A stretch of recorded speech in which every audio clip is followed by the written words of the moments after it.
Құтқарылу мейрамынан 6 күн бұрын Иса Бетанияға барды. Сол ауылда өзі өлімнен қайта тірілтіп алған Елазар тұратын. Осы жерде Исаға арнап қонағасы берілді. Марта қызмет етті. Дастарқандас болғандардың ішінде Елазар да Исамен бірге отырды.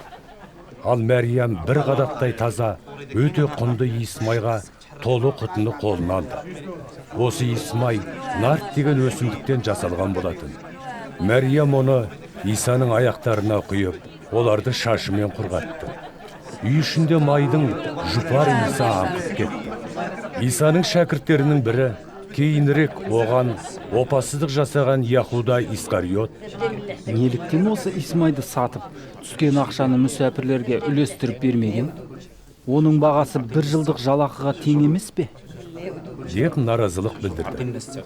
Бұл сөзде Яхуда мүсәпірлердің қамын ойлағандықтан емес, ұры болғандықтан айтты.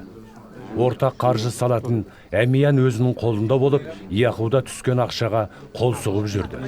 Иса оған қарсы шығып былай деді: Мәриямға тиме. Ол осыны істеуі арқылы менің денемді қабірге қоятын күнгі май жағу салтын алдын ала орындады. Мүсәпірлер әрдайым қастарыңда ғой. Ал мен ұдайы қастарыңда бола бермеймін.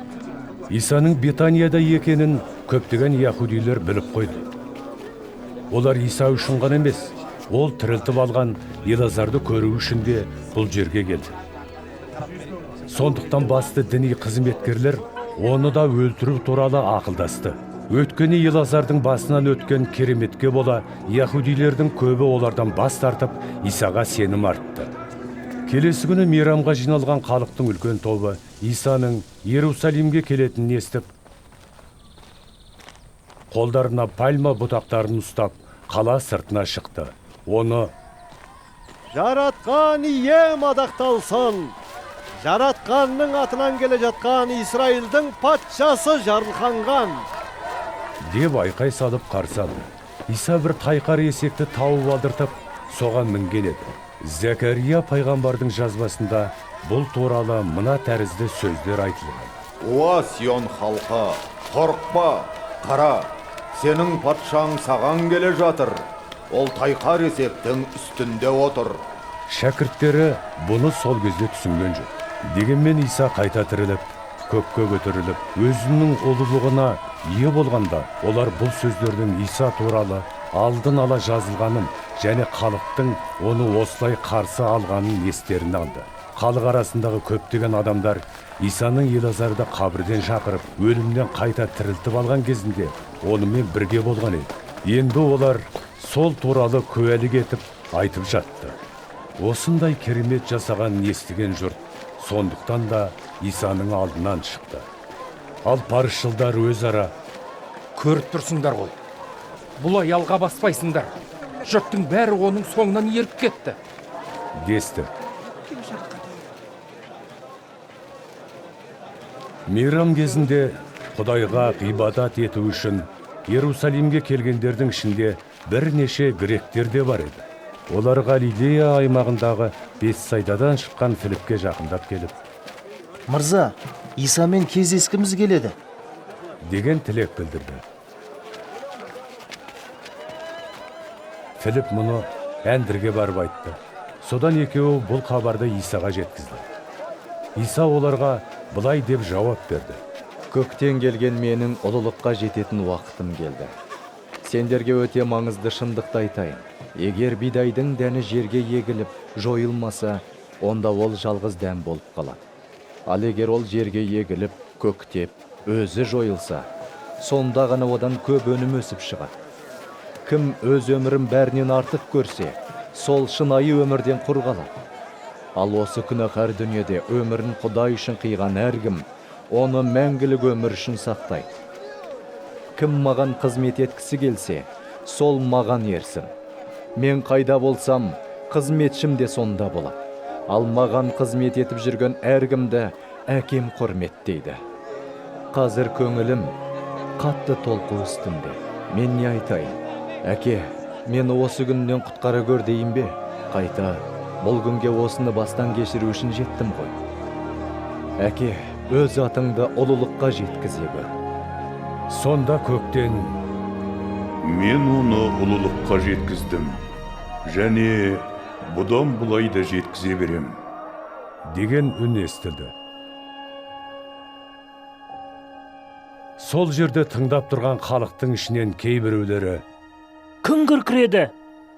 десе, басқалары Оған бір періште тіл қатқан шығар. деді.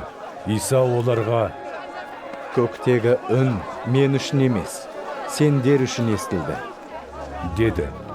Енді осы күнәһар дүние сотталады. Енді осы дүниенің әміршісі қуылады. Ал мені жерден көтеріп қойғаннан кейін адамдардың бәрін өзім арқылы құтқарылуға шақырам. деді. Бұл сөзді Иса өзінің қандай жолмен өлуге тиіс екенін білдіру үшін айтты. Жиналған жұрт Исадан Киелі кітаптан біз Мәсіх мәңгі өмір сүреді деп үйрендік. Қалайша көктен келген билеушіні жерден көтеріп қою керек дейсіз? Сіз айтып тұрған көктен келген билеуші кім? деп сұрады. Иса оларға бұлай деп жауап қайтарды. Нұр, тағы біраз уақыт сендермен бірге болады. Өздеріңді қара түнектің баспауы үшін нұр барда жүре беріңдер. Түнекте жүргендер қайда бара жатқандарын білмейді. Қастарыңда нұр барда соған сеніңдер. Сонда нұрдың адамдары боласыңдар. Иса осылай деді де жұрт көзінен тасаланып кетіп қалды. Иса олардың көз алдарында көп кереметтер жасаса да, көпшілік оның Мәсіх екендігіне сенген жоқ. Сонымен Ишая пайғамбардың алдын ала айтқан мынадай сөздері дәл келді. Ием, біздің хабарымызға аз ғана кісілер сенді. Жаратқан иенің құдіретті күші кімге ашық көрсетілді? Ишая пайғамбар тағы бір жерде көпшіліктің неліктен сене алмағандығы туралы мына тәрізді сөздер айтқан.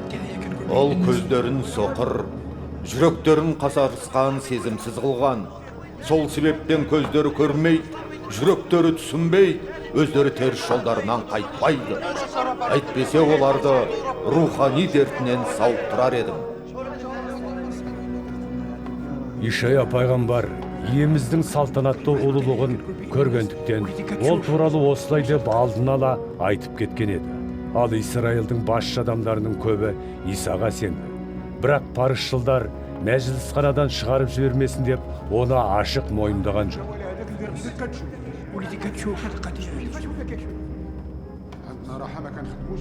Себебі олар Құдай беретін құрметті емес, адамнан көретін құрметті көбірек ұнатады. Содан Иса дауыстап бұлай деді. Маған сенген кісі өзіме ғана емес, мені жібергенге де сенеді.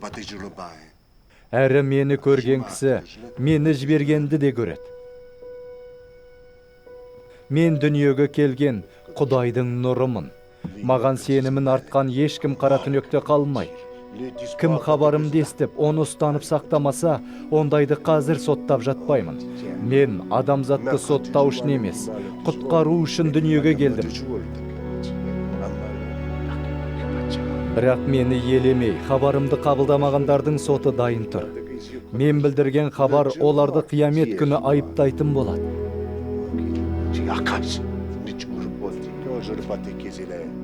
Себебі мен өздігімнен айтқан жоқпын. Нені және қалай айтуға тиісті екенімді мені жіберген әкем маған тапсырды. Оның өсиетінің мәңгілік өмір сыйлайтынын білемін. Сондықтан әкем маған не тапсырған болса, соны айтамын.